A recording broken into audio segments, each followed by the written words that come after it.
تھے، مستانے تھے، وقت کے اموی بادشاہوں نے ان کو ڈرایا، جتنے بھی بادشاہ تھے ڈرایا، مال کی آفر، عہدے کی آفر، پھر کیا ہوا؟ پھر قید کیا گیا، بیڑیوں سمیت، زنجیروں سمیت قبروں میں چلے گئے، گردنیں کٹوا دی، اولاد قربان کروا دی، پھانسیوں پہ چڑھ کے جھولے تو لے لیے، لیکن کوئی ایک مولا علی کا دیوانہ اور کارکن ایسا نہیں تھا جس نے پریس کانفرنس کر کے کہا ہو میرا علی سے کوئی تو لگ رہی ہے۔ ہوئے ہوئے ہوئے ہوئے ہوئے، من لے جو کارکن تن من دن لٹائے اس کے لیے لیڈر بھی علی جیسا ہونا چاہیے۔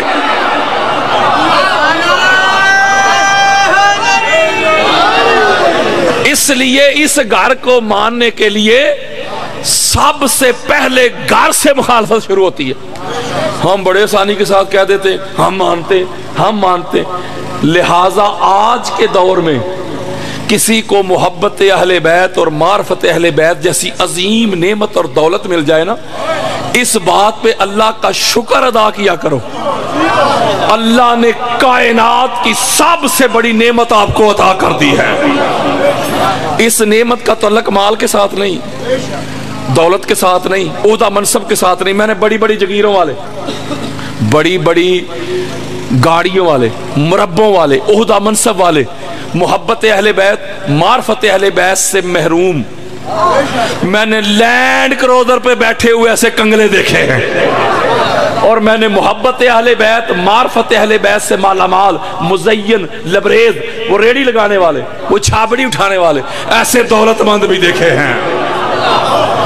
ان کی محبت جو ہے نا اس کے دل میں آتی ہے جس کا دل پاک ہو، اور اللہ چنتا ہے۔ جو کہتے ہیں ہم اس طرح نہیں مانتے، ہم کیوں اس طرح مانے؟ تو نہیں مانتا اس طرح، تجھے مغالطہ لگ گیا ہے، تیرے غلیظ دل کو اللہ نے اس قابل ہی نہیں سمجھا کہ پاک ہستیوں کی محبت آ جائے۔ نجس کو اللہ رب العزت نے حضور کی آل سے دور رکھا ہے نا۔ بولیں what is the definition of نجس؟ یہ نجس کیا ہے؟ آپ لغت نہ کھولے، نہ مفردات کھولے، نہ قاموس کھولے، نہ لسان العرب کھولے، نہ فیروز اللغات کھولے، چھوڑے قرآن ہی پڑھ لے۔ مولا تو بتا نجس کیا ہے؟ اللہ نے کہا بتایا تو ہے۔ مولا بتا، فرمایا جو مصطفیٰ کی آل سے دور ہو جائے۔ مولا قاری صاحب ہے، حافظ صاحب ہے، حاجی صاحب ہے، علامہ صاحب ہے، مفتی صاحب ہے۔ اللہ نے کہا حاجی ہو، قاری ہو، مفتی ہو، علامہ ہو، زاہد ہو، عابد ہو، متقی ہو، پرہیزگار ہو، جو مصطفیٰ کی آل سے دور ہو جائے اللہ کی نظر میں وہی نجس ہے، وہی غلیظ ہے، وہی پلید ہے، وہی گندگی کا ڈھیر ہے۔ وہ یارو پلید وہ نہیں جس نے غسل نہیں کیا، وہ پلید وہ نہیں جس نے وضو نہیں کیا۔ آپ کو کیا لگتا ہے کہ یزید غسل نہیں کرتا تھا؟ وہ غسل بھی کرتا تھا، وضو بھی کرتا تھا، نمازہ نموزہ بھی پڑھتا ہی۔ وہ 1400 سال ہو گئے، کوئی شیعہ ہو کوئی سنی ہو، جب بھی اس کا نام لیتا تو کہتا ہے یزید پلید۔ وہ یارو غسل بھی کرتا تھا، وضو بھی، نمازہ نموزہ بھی، آپ کہتے پلید۔ پلید کیوں؟ اہل بیت سے دور ہوا نا۔ اوے من لے، جو مصطفیٰ کی آل سے دور ہو گئے، یا جسے مصطفیٰ کی آل دور کر دے، کل بھی پلید تھے آج بھی پلید ہے۔ اوے ہوئے ہوئے، اللہ نے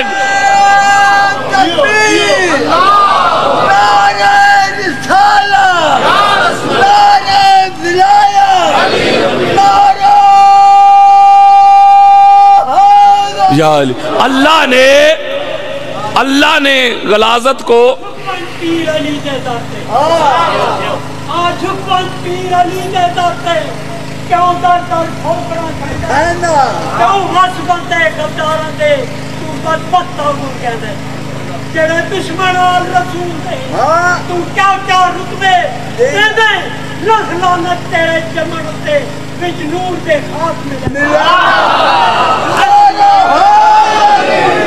اللہ تعالیٰ آپ کو سلامت رکھے۔ مجھے پتہ ہے آپ کے جذبات کا، لیکن میں آپ سے ایک ریکویسٹ کرنا چاہتا ہوں ہاتھ جوڑ کے. آپ رباعیاں پڑھیں جنیاں مرضی، لیکن ایک ریکویسٹ ہے میری، کوئی نیگیٹو نہیں ہونی چاہیے. آپ کو شاید پتہ نہیں نا کہ میں کدھر سے آیا ہوں، کدھر جانا ہے میں نے. لوگ اسی طرح کلپ نکال کے اور لوگوں کو بتاتے ہیں ویکھو جی علامہ صاحب کہیں دے رہے میں سنی ہے، تو ان کے سامنے کیا ہوا ہے. اس لیے ذرا مہمان ہوں آپ لوگوں کا. آپ ان ہستیوں کو ماننے والے ہیں جن سے بڑا مہمان نواز ہی کوئی نہیں، اور جو قاتل کو بھی شربت پلا دیتے ہیں. کچھ لوگ کہتے ہیں کہ رشتہ داری بڑی چیز ہوتی ہے، فلاں سے حضور کا یہ رشتہ، فلاں سے حضور کا یہ رشتہ، فلاں حضور کا یہ رشتہ دار. میں بھی کہتا ہوں کہ رشتہ داری بڑی چیز ہے، لیکن رشتہ داری تب نفع مند ہوتی ہے میرے دوستو جب رشتہ داری کے ساتھ مانا بھی جائے، اس طرح مانا جائے جس طرح ماننے کا حق ہے. اگر ماننا نہیں، تسلیم نہیں کرنا، فقط رشتہ ہے، تو بیٹے سے بڑھ کے ہے کوئی قریبی رشتہ؟ بولے آنکھوں کا نور، سینے کا چین، بیٹا تو نوح علیہ السلام کا بھی ایک بیٹا تھا. اس طرح نہیں مانا جس طرح ماننے کا حق تھا. تو باپ کے سامنے ڈوبا کہ نہیں؟ قرآن نے کہا انہو لیس من اہلک، ہے بیٹا تجھے مانا نہیں، اب تیرا نہیں. وہ نبی کا بیٹا ہو کر بھی جہنمی. قرآن پڑھیں، کئی انبیاء گزرے ہیں، ان کی بیویاں اس طرح نہیں مانا جس طرح ماننے کا حق تھا. اللہ نے ان کی گرفت کی ہے. وہ لوط علیہ السلام کی بیوی تھی، اس طرح نہیں مانا جس طرح ماننے کا حق تھا. تو رشتہ داری نفع مند تبھی بنے گی نا جب مانا بھی جائے. پتا چلا عدل کرے تے تھر تھر کمبن، اچیاں شانہ والے ہوں، فضل کریں تے بخشے جاون، اساں ورگے منہ کالے ہوں تے بن حب حیدر جنت کوئی نہیں جاسی، کیا سورے کیا سالے ہوں. پتا چلا شریعت میں شہنشاہوں کے شہنشاہ مل کے بولو کل ایمان نارا. پتا چلا شریعت میں ماننا کام آتا ہے، رشتہ داریاں نہیں. اور کس طرح ماننا ہے کہ تجھے دکھائی دے تو اہل بیت کی عظمتیں، تجھے سنائی دے تو اہل بیت کی عظمتیں. بہرا بن جا، اندھا بن جا، گونگا بن جا، تجھے نظر آئے اہل بیت کی عظمتیں، تجھے سنائی دے اہل بیت کی عظمتیں، تجھے دکھائی دے اہل بیت کی عظمتیں، تجھے سجائی دے اہل بیت کی عظمتیں. ہر قسم کا تعلق واسطہ توڑ دے ان لوگوں سے جو اہل بیت کو ستاتے رہے، جو اہل بیت کے ساتھ دشمنی میں رہے. تیرے کچھ نہیں لگتے، تیرا اوڑھنا بچھونا، جینا مرنا، اٹھنا بیٹھنا اہل بیت کے در کی گدائی ہو جائے، نوکری ہو جائے، چاکری ہو جائے، غلامی ہو جائے. جب یہ عقیدہ بن جائے تو پھر چوک میں کھڑا ہو کے کہنا کہ میں اہل بیت کو مانتا ہوں. کوئی خالہ جی کا گھر اہل بیت کو ماننا یار. میں نے قرآن سے اور مصطفیٰ کے فرمان سے بڑی تحقیق کی ہے. لاکھوں حدیث مصطفیٰ کے میں نے جام پیے. 25 سے زائد اہل بیت کی عظمت پہ میں کتابیں لکھ چکا ہوں. لاکھوں حضور کی حدیث کے میں نے جام پیے. اس سمندر میں نے ڈبکیاں لگائی ہیں. میں آپ کو جملہ کہنے لگا ہوں 50 سے زائد حضور کی حدیث کو جمع کر کے نچوڑ دینے لگا ہوں. میرے اور آپ کے پیارے آقا نے اپنی اہل بیت کو ماننے کی صرف ایک ہی شرط بیان کی ہے، ایک ہی. باقی کوئی شرط ہے ہی نہیں.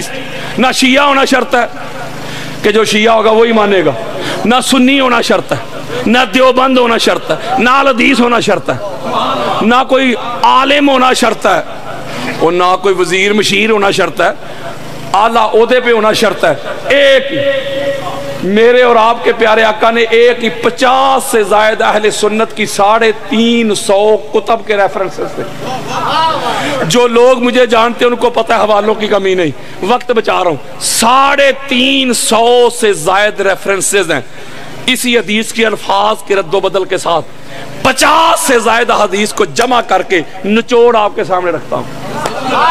حضرات میرے آقا نے اپنی اہل بیت کو ماننے کی صرف ایک ہی شرط بیان کی. only just one condition. صرف ایک ہی شرط بیان کی، جی آقا فرمایا میری اہل بیت کو ماننے کے لیے شیعہ ہونا ضروری نہیں، دیوبند ہونا ضروری نہیں، اہل حدیث ہونا ضروری نہیں، عالم ہونا ضروری نہیں، عابد ہونا ضروری نہیں، زاہد ہونا ضروری نہیں، متقی ہونا ضروری نہیں، ایک ہی شرط ہے، جی آقا فرمایا میری اہل بیت کو ماننے کی ایک ہی شرط ہے، ماں نیک ہو باپ ایک ہو۔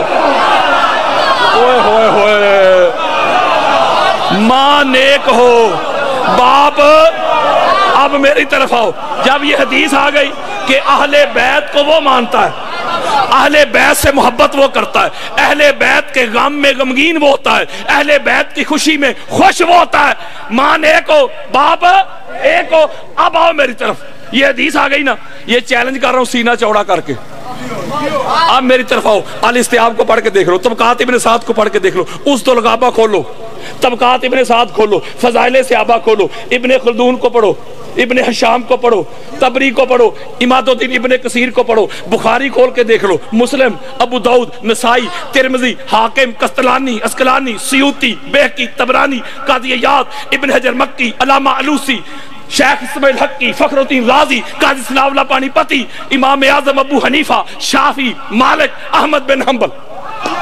حضرات حدیث کی دنیا کی، تاریخ کی دنیا کی، تفسیر کی دنیا کی کوئی کتاب لے کے آؤ میرے سامنے، ذرا اہل بیت کے دشمنوں کے شجرے تو کھولو، ذرا اہل بیت کے دشمنوں کے کھاتے تو کھولو۔ حضرات جس نے میرے مصطفیٰ کی اہل بیت کو نہیں نہ مانا، جب ان کے کھاتے کھولو گے، جب ان کے شجرے کھولو گے، نہ ماں ایک تھی نہ باپ ایک تھا۔ یارو آپ آئی ڈی کارڈ بنوانے جاتے ہیں، آئی ڈی کارڈ بنوانے جاتے ہیں یا پاسپورٹ بنوانے کے لیے جاتے ہیں آپ، تو جو فارم فل کرتے ہیں آپ، چاہے وہ کمپیوٹر میں کریں چاہے ہاتھ سے کریں، مینول کریں یا آٹومیٹک یا کمپیوٹر میں کر دیں، پہلا کھانا ہوتا ہے سر نیم کا جس میں آپ اپنا نام لکھتے ہیں، اس سے اگلا ہوتا ہے سن آف، وہ باپ کا یار۔ آؤ میری طرف، اہل سنت کی کوئی کتاب کھول لیں، اہل بیت کا دشمن اور منکر، حکیم صاحب بندہ تو ایک تھا، بندہ ایک تھا، ولدیت کے کھانے میں نام چار تھے۔ ہوئے ہوئے ہوئے پتہ چلا اگر کسی کے قلب میں، فؤاد میں، سینے میں، ہارٹ میں، دل میں محبت اہل بیت نہیں، مودت اہل بیت نہیں، اہل بیت کی عظمت کا قائل نہیں، اہل بیت کی نفاست و طہارت کا قائل نہیں، فصاحت و بلاغت کا قائل نہیں، اگر بندے کی کیفیت ہے نا یہ، تو ایسا بندہ فتوے نہ تلاش کرے، جا کے ماں سے سوال کرے۔ اور ایک بات حکیم صاحب، پتہ نہیں یہ کس نے دنیا میں یہ بات پھیلا دی ہے، جو اہل بیت کا ذکر کرے شیعہ، جو اہل بیت کا ذکر کرے رافضی، گمراہ، پھر آخر میں فتویٰ کافر۔ یارو میں ہاتھ جوڑ کے اپنے اہل سنت بھائیوں سے بات کرتا ہوں، بلکہ یہ میرا چیلنج ہے پرماننٹ کے لیے، وقت قیامت تک کے لیے، امام ابو حنیفہ رضی اللہ تعالیٰ عنہ، وہ تو سنی ہے نا، وہ بولو یار، چلو میری سنیت پہ آپ کو شک ہے، وہ تے پکے سنی نے نا، وہ حنفی سکول آف تھاٹ کے کریٹر یار، وہ فقہ حنفی کے بانی، فاؤنڈر آف یہ حنفی جورسپروڈنس، یہ وکیل بیٹھے ہوئے، پڑھے پوچھے ان سے جا کے، ان کو پڑھایا جاتا ہے، اتنی بڑی شخصیت، پتہ کیا کہتے ہیں؟ وہ کہتے ہیں لو لم سنتان حالہ کا نما، کہتے 2 سال جو میں نے حضور کے شہزادوں کی نوکری کی ہے نا، امام باقر علیہ السلام کی، امام جعفر صادق علیہ السلام کی، جو ان کے لوٹے بھرے ہیں، جو ان کے سین میں جھاڑو لگائے ہیں، اوئے ہوئے، یہ 2 سال اگر مجھے میسر نہ ہوتے، مجھے دستیاب نہ ہوتے، تو نعمان بن ثابت ابو حنیفہ ہی ہلاک ہو گیا ہوتا۔ یار امام ابو حنیفہ کہہ رہے ہیں، وہ سنی رہے کہ وہ بھی شیعہ ہو گئے، وہ امام زید بن علی علیہ السلام کے مرید ہیں۔ امام زید بن علی علیہ السلام کون ہے؟ امام باقر علیہ السلام کے بھائی، وہ امام زین العابدین علیہ السلام کے بیٹے، مولا حسین بادشاہ سرکار کے پوتے، بولو یار. اور امام ابو حنیفہ کا جنازہ جیل سے نکلا ہے. جو وقت کے اموی بادشاہ تھے نا, ان کو زبردستی, بڑے سمجھدار ہو, جیسے آج کل ہے زبردستی چیف جسٹس بنانا چاہتے تھے, عہدہ دینا چاہتے زبردستی کہ چیف جسٹس بن. آپ نے فرمایا تھا میں تھوکتا ہوں اس حکومت پہ جس حکومت میں مصطفیٰ کی آل کا خون ہو. تو قید کر دیا گیا ٹل ڈیتھ, مرنے تک قید رہے امام ابو حنیفہ. اور سنیو تو اڈے امام فقہ دے یار, جنازہ جیل سے نکلا ہے. امام شافعی اہل سنت کے جو ہم کہتے ہیں نا ائمہ اربع, حالانکہ جو حسینی سنی ہے وہ ائمہ خمسہ کہتے ہیں, 5. چلو فقہ سکول آف تھاٹ جتنے بھی ہیں, حنابلہ, شوافی, مالکی, جعفری, ٹھیک ہو گیا, یا حنفی, سارے یہ 4 تو مانتے ہیں نا سنی. چلو 5واں نہ مانو. وہ 4 میں جو دوسرا ہے نا وہ ہے امام شافعی. یار سعودی عرب جاؤ, امام شافعی کا نام لو, بڑے بڑے مفتیان گردن چکا لیں گے. امام شافعی نے لکھا یا اہل بیت رسول اللہ حبکم فرض من اللہ فی القرآن انزلہ کفاکم بنظیم القدر انکم من لم یصلی علیکم لا صلاۃ لہ. امام شافعی نے لکھا ہے حضور کی اہل بیت, اللہ نے آپ کی مودت کو قرآن میں فرض کر دیا, واجب کر دیا, کمپلسری کر دیا. آپ کی عظمت کے لیے اتنا ہی کافی ہے. اگر کوئی نماز پڑھے آپ پر درود نہ پڑھے, اللہ نماز اٹھا کے اس کے منہ پہ مارتا ہے. تو جو مفت سے مفتی نہیں ہوتے, وہ مفت سے مفتی, انہوں نے اپنی فتووں کی توپوں کا منہ امام شافعی کی طرف پھیر دیا. لو جی شافعی بھی ہل گیا, گمراہ ہو گیا شیعہ, ہو گیا رافضی. آپ نے پھر جواب دیا. امام ابن حجر مکی اہل سنت کے سر کا تاج ہے, خانہ کعبہ کے امام رہ چکے ہیں, کسی مولوی صاحب کا حوالہ نہیں دے رہا. ان کی کتاب ہے الصواعق کے مہر کا, صفحہ نمبر 53, بیروت لبنان کی چھپی ہوئی کتاب ہے, اس میں یہ روایت موجود ہے. پھر دیوان شافعی سعودی عرب کی چھپی ہوئی کتاب کا صفحہ نمبر 11, آپ لکھا ان کان رفد الحب اہل بیت محمد فلیشهد الثقلان انی رافض. حضرات امام شافعی نے لکھا اگر علی کی محبت سے, پاک زہرا کی تعظیم سے, حسنین کی محبت سے, حضور کی آل, اولاد, خاندان, حسب, نسب کی تعظیم سے, توقیر سے, ادب سے, احترام سے بندہ ہو جاتا ہے شیعہ اور رافضی, تو دونوں جہاں سن لے, کسی ماں نے شافعی سے بڑا رافضی پیدا ہی نہیں کیا. میں پوچھتا ہوں سنیت کے ٹھیکیداروں سے, مجھے بتاؤ کہ پھر امام شافعی بھی سنی رہے کہ رافضی ہو گئے؟ وہ امام احمد بن حنبل, وہ اتنی بڑی شخصیت, ہمارے ہاں اہل سنت میں امام بخاری کو اور امام مسلم کو کہتے ہیں شیخین, یعنی چوٹی کے محدث مانے جاتے ہیں یہ دونوں اہل سنت میں, شیخین. اور جو شیخین کے شیخ ہیں نا وہ ہیں امام احمد بن حنبل. اور سادہ کرتا ہوں, اہل سنت میں حضور غوث پاک شیخ عبد القادر جیلانی الحسنی والحسینی رضی اللہ تعالیٰ عنہ, پیران دے پیر, وہ 11ویں والی سرکار یار, جو ان کے فقہ کے امام ہے نا, ان کا نام ہے امام احمد بن حنبل. لو جی اہل سنت میں میرے پاس اس سے بڑا امام کوئی نہیں, اس سے بڑی کتاب کوئی نہیں. آپ مولا علی علیہ السلام کی افضلیت کے قائل تھے, وہ علی کے پہلے نمبر کے قائل تھے یار. کوڑے لگائے گئے ان کو, امام مالک کو کوڑے لگائے گئے, وہ حب اہل بیت کی وجہ سے یار. بخشا کس کو ہے اس قوم نے, مفتیان نے کس کو معاف کیا ہے؟ جس نے بھی اہل بیت طاہر کی عظمت کا علم اٹھایا ہے یار, لوگوں نے فتوے لگائے. یہ داتا گنج بخش علی حجویری یہ تو سنی ہے نا, بولو پڑھو ذرا ان کی کشف المحجوب. لکھتے ہیں دنیا میں ولی وہ بنتا ہے جس کی ولایت کی سی وی پہ, ایپلیکیشن پہ مہر مولا علی کی لگتی ہے. یہ شہنشاہ اجمیر خواجہ معین الدین چشتی اجمیری تو سنی ہے نا, بولیں یار. لکھتے ہیں شاہ است حسین, دی است حسین, دی پناہ است حسین. وہ گالی مک گئی یار, وہ کہتے ہیں سارے کا سارا دین. یہ بات تو کبھی ہم نے کی نہیں سنیوں نے. وہ کہتے ہیں سارے کا سارا ہی دین پاک زہرا کا لال حسین. وہ کہتے ہیں دین کو بنا دینے والے, وہ دین کی بنیاد, آغاز, اوریجن, مبدا, بگننگ, جڑ, روٹ, فاؤنڈیشن وہ کہتے ہیں حسین ابن علی ہے۔ میں پوچھتا ہوں وہ اس عقیدے کے ساتھ وہ بھی سنی رہے؟ وہ کوئی شیعہ ہو، کوئی دیوبند ہو، کوئی الحدیث ہو، کوئی رضوی ہو، کوئی بریلوی ہو، جب تک اقبال کے شعر نہ پڑھے تقریریں پوری نہیں ہوتی۔ وہ کوئی پروفیسر بھی ہو، اقبال نے یہ کہا، اقبال نے یہ کہا، اقبال نے یہ کہا، تو یہاں آ کے کیوں اندھے ہو جاتے ہو؟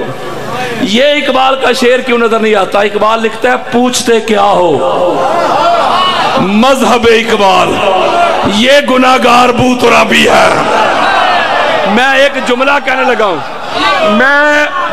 میں ایک جملہ کہنے لگا ہوں، اگر اہل بیت کی محبت کی وجہ سے بندہ ہو جاتا ہے شیعہ تو پھر مجھے کوئی ایک امام سنی دکھا دو، اور کوئی امام بنا اس گھر سے، کوئی فقیہ بنا اس گھر سے، کوئی مجدد بنا اس گھر سے، کوئی محدث بنا اس گھر سے، کوئی مفسر بنا اس گھر سے، کوئی مورخ بنا اس گھر سے، کوئی ولی بنا اس گھر سے، کوئی غوث بنا اس گھر سے، کوئی کتب بنا اس گھر سے، کوئی ابدال بنا اس گھر سے، صداقت ملی اس گھر سے، عدالت ملی اس گھر سے، شرافت ملی اس گھر سے، طاقت ملی اس گھر سے، قوت ملی اس گھر سے، فصاحت ملی اس گھر سے، بلاغت ملی اس گھر سے، نفاست ملی اس گھر سے، طہارت ملی اس گھر سے، ہدایت ملی اس گھر سے، ولایت ملی اس گھر سے، خلافت ملی اس گھر سے، امامت ملی اس گھر سے، نبوت ملی اس گھر سے، رسالت ملی اس گھر سے، عبادت ملی اس گھر سے، کرامت ملی اس گھر سے، یکزا ملی اس گھر سے، بیداری ملی اس گھر سے، شعور ملے اس گھر سے، دستور ملے اس گھر سے، قانون ملے اس گھر سے، فنون ملے اس گھر سے، اخلاق ملے اس گھر سے، کردار ملے اس گھر سے، گفتار ملی اس گھر سے، علم ملا اس گھر سے، حلم ملا اس گھر سے، نماز ملی اس گھر سے، روزہ ملا اس گھر سے، حج ملے اس گھر سے، عمرے ملے اس گھر سے، دین ملا اس گھر سے، اسلام ملا اس گھر سے، قرآن ملا اس گھر سے، اذان ملی اس گھر سے، اللہ کی عزت کی قسم وہ خدا بھی ملا تو پاک زہرا کے گھر سے،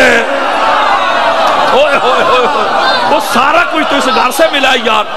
تکبیر، نعرہ رسالت، نعرہ حیدری، نعرہ حیدری، وہ سارا کچھ تو اس گھر سے ملا یار۔ اس گھر سے منہ موڑ کے، اس گھر سے تعلق توڑ کے، میرے سنی بھائیوں، اگر اہل بیت آپ نے ڈال دیے شیعہ کے کھاتے میں تو پیچھے بچے گا کی؟ اوہ رب دا واسطہ جے اہل بیت کو شیعہ کی ضد میں ہاتھ نہ چھڑوا لینا، اہل بیت سے تعلق نہ توڑ دینا۔ اگر اہل بیت نکل گئے ہاتھ سے تو دنیا میں بھی ذلت، قبر میں بھی ذلت، حشر میں بھی ذلت، میزان پہ بھی ذلت، صراط پہ بھی ذلت، اور ذلت مقدر بن جائے گی۔ اور اتنا حسد، اتنا بغض ہو سکتا ہے کہ میں خطاب کر کے نکلوں تو پیچھے سے لوگ کہیں نقیب صاحب تے کہہ رہے ہیں اے تے اہل سنت نے، اے تے شیعہ نے راضی کر گئے۔ ہو سکتا ہے کل پرسوں آپ کے گاؤں میں میں کراچی خطاب کرنے کے لیے جشن مولود کعبہ کا ایک پروگرام تھا اہل سنت میں، ایک مہراج ہال میں، بہت بڑا پروگرام تھا، تو وہ میری تصویر دیکھ کے سارے مومنین بھی آگے، چونکہ میں جوڑنے کی بات جو کرتا ہوں، میں آج کے پرفتن دور میں یہ نعرہ لے کے نکلا ہوں، شیعہ سنی بھائی بھائی۔ میں آج کے دور میں کہتا ہوں اپنی فقہ کو چھوڑو نہ، دوسری کو چھیڑو نہ۔ میں قریب کرنا چاہتا ہوں، میں نفرت کی دیواریں گرانا چاہتا ہوں۔ یہ جو مولوی صاحب بلند سے بلند کرتے جا رہے، میں ان دیواروں کو ملیا میٹ کرنا چاہتا ہوں۔ حضرت جی، صوفی جی، قاری جی، کافر وہ نہیں ہوتا تو جسے دیواروں پہ لکھواتا ہے، کافر وہ ہوتا ہے جسے اللہ قرآن میں لکھواتا ہے۔ میں اکثر کہا کرتا ہوں، میں اکثر کہتا ہوں اگر شیعت کے بارے میں رائے قائم کرنی ہے، آپ سنی بھائیوں کو کہتا ہوں شیعت کے بارے میں اپنی رائے قائم کرنی ہے تو کسی شیعہ کو دیکھ کے نہ کریں، شیعت کو، فقہ کو پڑھیں۔ اور شیعہ بھائیوں کو کہتا ہوں آپ نے سنیت کے بارے میں رائے قائم کرنی ہے تو کسی سو کارڈ سنی کو دیکھ کے نہ کریں، سنیت کو پڑھیں۔ جب آپ شیعت کو پڑھیں گے، جب آپ سنیت کو پڑھیں گے تو آپ کو بات سمجھ میں آئے گی کہ مسئلہ نہ شیعت میں، خرابی نہ سنیت میں، فطور مولوی کی نیت میں۔ یارو جو آپ کو لخت کرتا ہے، جو آپ کو جدا کرتا ہے، جو شیعہ سنی کو دستوں گریباں کرنا چاہتے ہیں، میں پیغام دینا چاہتا ہوں پاکستان کے اداروں کو، پاکستان کی عدلیہ کو، پاکستان کی موجودہ حکومت کو، ایجنسیز کو پیغام دینا چاہتا ہوں، جو شیعہ سنی کو لڑوانا چاہتے ہیں، جو شیعہ سنی کو دستوں گریباں کرنا چاہتے ہیں، جو اسلام کے دو عظیم بازو ہیں شیعہ اور سنی، جو ان کو لڑوائے، ایسے عناصر قرآن کے بھی دشمن، رسول کے بھی دشمن، اہل بیت کے بھی دشمن، صحابہ کے بھی دشمن اور پاکستان کے بھی دشمن ہیں۔ وہ ان کو فنڈنگ ہوتی ہے یار، چاہے وہ ریال کی صورت میں ہو، ڈالر کی صورت میں ہو، انڈین کرنسی کی صورت میں، مال خرچ کیا جاتا ہے کہ لڑواؤ شیعہ سنی کو، پاکستان کو کمزور کرو، اسلام کو کمزور کرو۔ تے اسی ایڈے سدھے، اسی شیعہ سنی آپس سے لگے ہیں۔ وہ دشمن کی یہ چال ہے، اللہ دا واسطہ جے پہچانو دشمنوں کو۔ میں پاکستان کے اداروں کو بھی میسج دینا چاہتا ہوں، حسینی بڑے پرامن ہوتے ہیں، آپ نظر رکھیں کہ کون ہے جو اس ملک میں فتنہ پیدا کرنا چاہتا ہے۔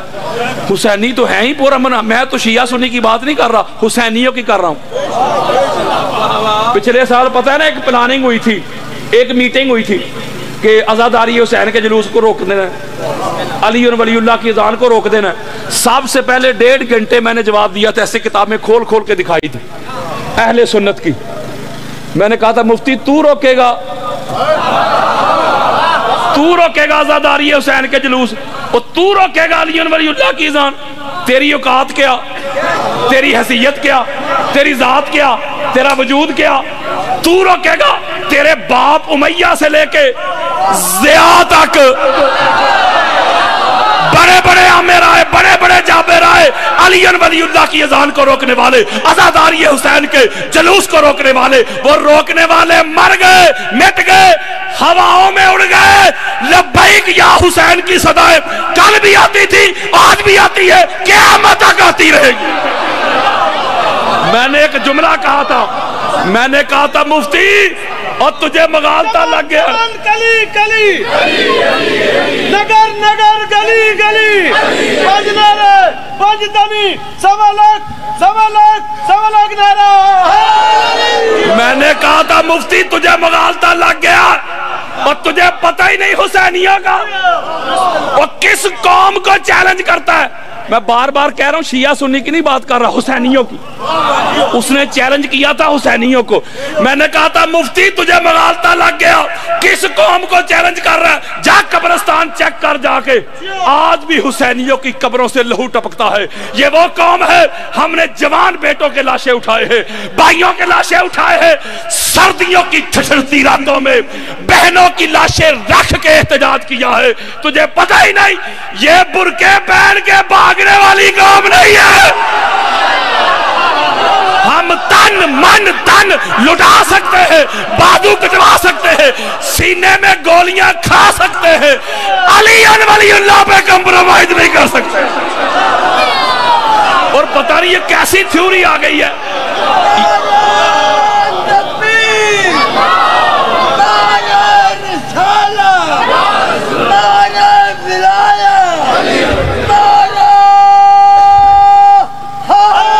اچھا عجیب بات ہے یار، عجیب بات ہے، آج 14 اگست ہے نا، بولو یار کی ہو گیا جی 14 اگست، وہ پاکستان کی آزادی کی ڈیٹ ہے یار، وہ کی ہویا جی؟